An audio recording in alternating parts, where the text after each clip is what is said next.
Saudi আরবে এবার পবিত্র হজ পালন করতে গিয়ে ১,০০০-এর বেশি মানুষের মৃত্যু হয়েছে।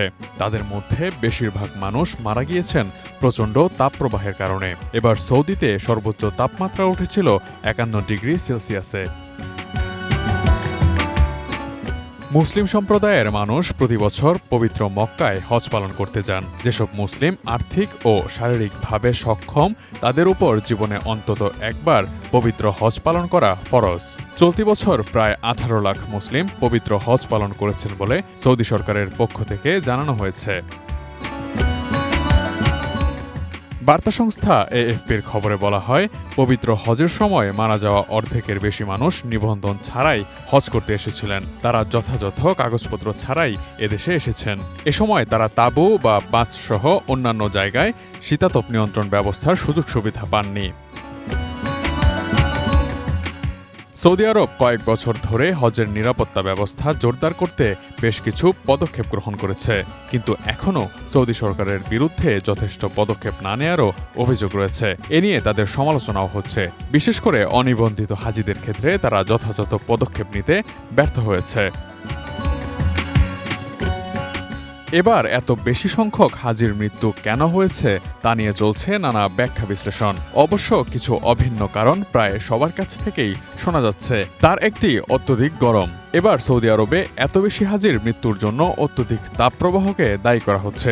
সৌদি আরবের স্বাস্থ্য মন্ত্রণালয় বারবার অত্যধিক গরমের ব্যাপারে সবাইকে সতর্ক করেছে, অযথা বাইরে যেতে নিষেধ করেছে, সবাইকে বেশি বেশি পানি পান করার পরামর্শ দিয়েছে। এরপরও সবাই সরকারি নির্দেশনা গ্রাহ্য করেননি। এতে অনেকে প্রচণ্ড গরমে অসুস্থ হয়ে পড়েছেন, এমনকি মারাও গিয়েছেন। অনেকের মতে এই প্রচণ্ড তাপপ্রবাহে সৌদি কর্তৃপক্ষের অব্যবস্থাপনা হাজিদের জন্য পরিস্থিতিকে আরও সংকটময় করে তুলেছে। বিশ্লেষকরা বলছেন, আবাসন ও অন্যান্য সুযোগ সুবিধা সংবলিত ব্যবস্থাপনা খুব বাজেভাবে করা হয়েছে। এবার হাজিদের উপচে পড়া ভিড়ের মধ্যে শীতাতপ নিয়ন্ত্রণ ও স্যানিটেশন ব্যবস্থার তীব্র অভাব দেখা গেছে।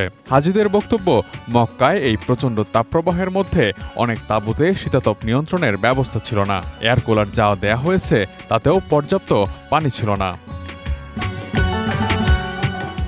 হজের সময় প্রচণ্ড গরমের মধ্যে হাজিদের লম্বা দূরত্বের পথ হেঁটে অতিক্রম করতে হয়। অনেকে এজন্য সড়ক বন্ধ ও বাজে ব্যবস্থাপনাকে দায়ী করে থাকেন। বেসরকারি একটি হজ ব্যবস্থাপনা প্রতিষ্ঠানের কর্মকর্তা মোহাম্মদ আচা বলেন, প্রচণ্ড গরমের মধ্যে একজন হাজিকে দিনে কমপক্ষে ১৫ কিলোমিটার পথ হাঁটতে হয়। এতে তাদের হিটস্ট্রোক হওয়ার ঝুঁকি বাড়ে। অনেক সময় পানিও সহজলভ্য থাকে না। হজ করার জন্য একজন হজযাত্রীকে অবশ্যই হজ ভিসার আবেদন করতে হয়, কিন্তু কিছু কিছু হজযাত্রী যথাযথ কাগজপত্র ছাড়াই সৌদি আরবে হজ পালন করতে যান। সৌদি কর্তৃপক্ষ এই প্রবণতা বন্ধের চেষ্টা করলেও লাভ হচ্ছে না তাতে। যথাযথ কাগজপত্র ছাড়া সৌদি আরবে আসা হজযাত্রীরা কর্তৃপক্ষকে এড়িয়ে চলার চেষ্টা করে থাকেন। এমনকি সাহায্যের দরকার হলেও তারা কর্তৃপক্ষের কাছে যান না।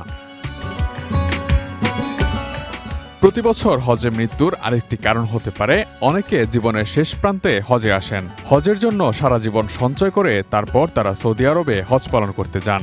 আবার অনেক মুসলিম এই আশায় হজে আসেন যে হজের সময় যদি তাদের মৃত্যু হয় তবে সেটি হবে আশীর্বাদের মৃত্যু, তাকে এই পবিত্র শহরে দাফন করা হবে। এই ধারণা থেকেও প্রতি বছর হজের মৌসুমে বেশ কিছু সংখ্যক বয়স্ক মানুষের মৃত্যু হয় সৌদি আরবে।